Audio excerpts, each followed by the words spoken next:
साल 2025 में भारत की जीडीपी पहुंच गई है 4.3 ट्रिलियन डॉलर, यानी कि 10 साल में 105% की ग्रोथ वृद्धि। भारत में इस लेवल पे भी इकोनॉमी को लेके आई है ना सरकार, ये बड़ी बात है, वरना जो हालात हैं, जो माहौल है, उसमें तो ये भी नहीं हो सकता था।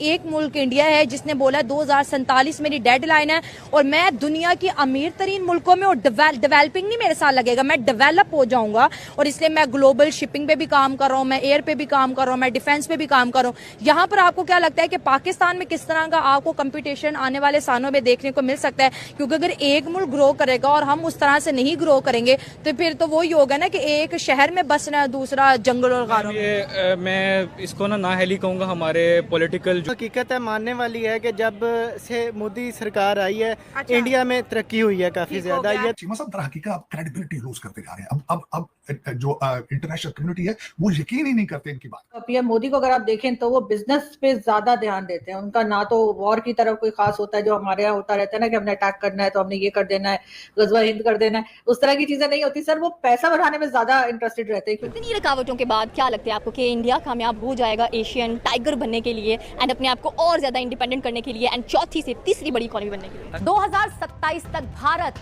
जर्मनी को भी पीछे छोड़ देगा।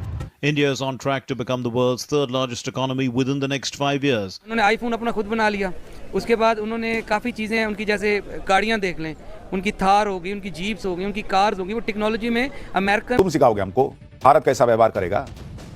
नवारो ने कहा कि अगर भारत, रूस और चीन दोनों से रिश्ते मजबूत करता है अगर भारत, तो अमेरिका के लिए भारत को आधुनिक हथियार सौंपना जोखिम भरा हो सकता है।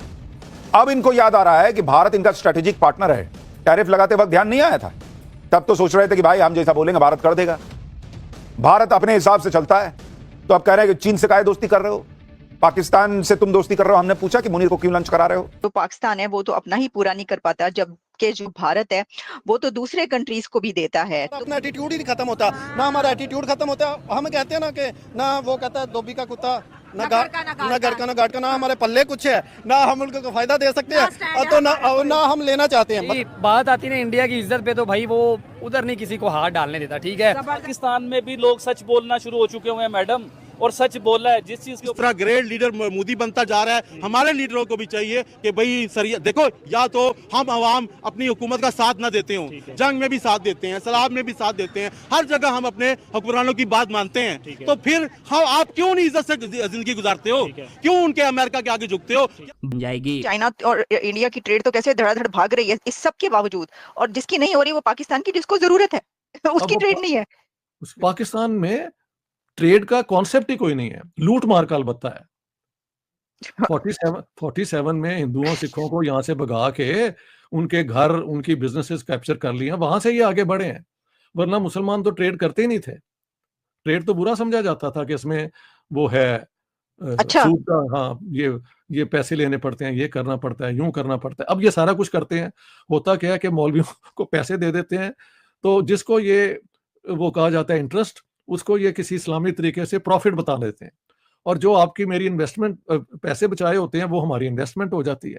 At the end of the day you get the same interest which is now called profit.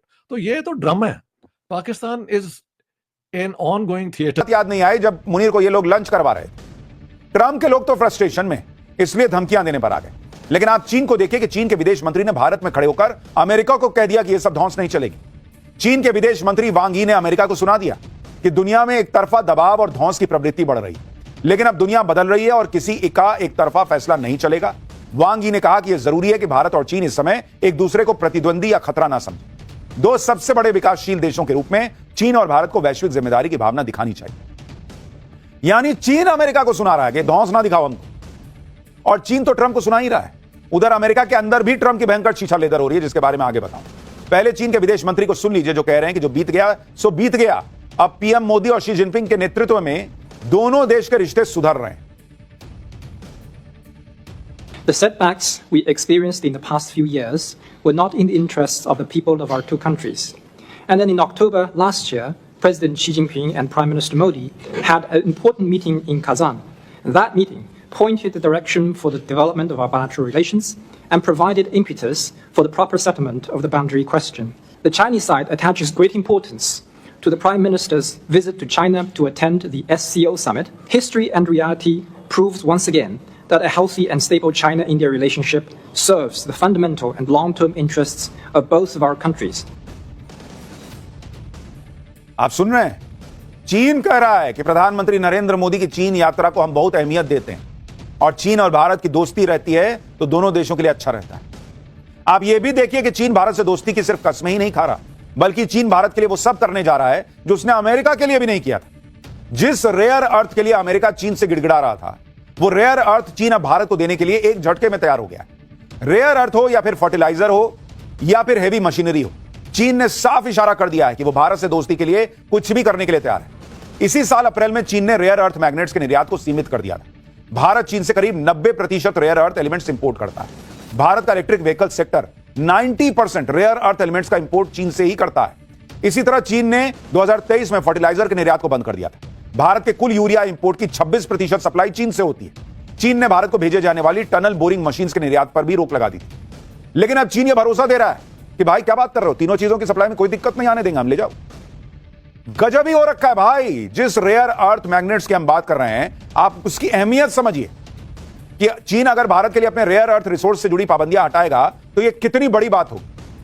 जय हिंद दोस्तों, welcome to the Hindustan news. Bharat ने 2030 तक अपनी इकोनॉमी को तीसरी बड़ी इकोनॉमी वाला देश बनाने का लक्ष्य जो रखा था वो 2027 के अंत तक पूरा हो जाएगा। जी हां, वर्ल्ड बैंक ने भी मान लिया है कि 2027 तक भारत की जीडीपी वो तीसरी जीडीपी हो जाएगी, वर्ल्ड की तीसरी। यानी अब हम जर्मनी को 2027 में पछाड़ कर तीसरी बड़ी इकोनॉमी वाला देश बन जाएगा। वहीं अगर बात करें पाकिस्तान, इससे बहुत बड़ा धक्का लगा है पाकिस्तान को। आपको बता दूं कि डोनाल्ड ट्रंप ने पाक आर्मी चीफ आसिम मुनीर को वो जब वाशिंगटन में अपने यहाँ पे व्हाइट हाउस में लंच पे बुलाया था, तब बहुत सारे कयास लगाए जा रहे थे। और आसिम मुनीर ने भारत को एटम बम की धमकी देने के बाद से जब से चीन के विदेश मंत्री भारत आए हैं, भारत में कई सारे समझौते हुए हैं, जिसमें सबसे बड़ा यूरिया और बोनल टर्निंग मशीन, जिससे मेट्रो चलती है, मेट्रो का पहाड़ों के नीचे जमीन के अंदर टनल बनाए जाते हैं, उसी के ऊपर रोक लगा रखी थी। और कई सारे खनिज पदार्थ हैं जिसमें बैटरी भी बनती है, उसको 90% हिस्सा